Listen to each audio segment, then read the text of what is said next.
بسم الله الرحمن الرحیم. قبل هومیوپیتک نه هومیوپیتک ډاکټر سید حسین شاه تاسو ته مخاطب یم.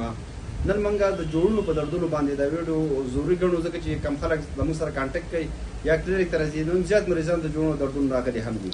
بل دا چې زیات کسان و چې جوړونو دردونه مونږ ته دي که په بهر ملک دي یا فرض کا په پاکستان کې د مختلفو ځایونو نه کارز یا هغو میسجونه کړي دي. د هغو دپاره دا ویډیو ټولو دپاره ضروري ګڼم.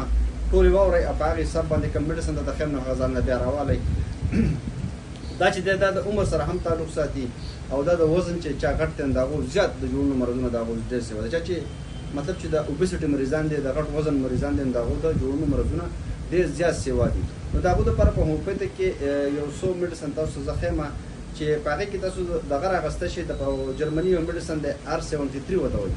دا تاسو راولی دا 10 قطرې سهار او 10 ماښام دا استعمالوئ. دا ډېر ضروري دی. صحیح ده.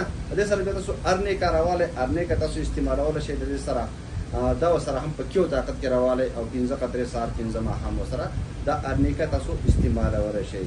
درایونیا چې کوم دی دا ورسره د سوزش دپاره که سوجن پکې د هغې دپاره درایونیا راوالی په 30 طاقت کې ورسره دا هم استعمالولی شئ. دې نه علاوه که فرض کا مطلب چې زخم او جوړ کړی تاسو ته په وجود کې نو د هغې دپاره تاسو ارجنټم چې کوم دی دا په کیو طاقت کې راوړه دا ورسره استعمال کړئ. انشاءالله د الله نه امید لرم چې 2 میاشتې استعمال کړئ نو الله به یې وښه کړي. شفا به الله درکوي. کوشش به مونږ کوو په دعاګانو کې مو یاد ساتئ. مننه کوم.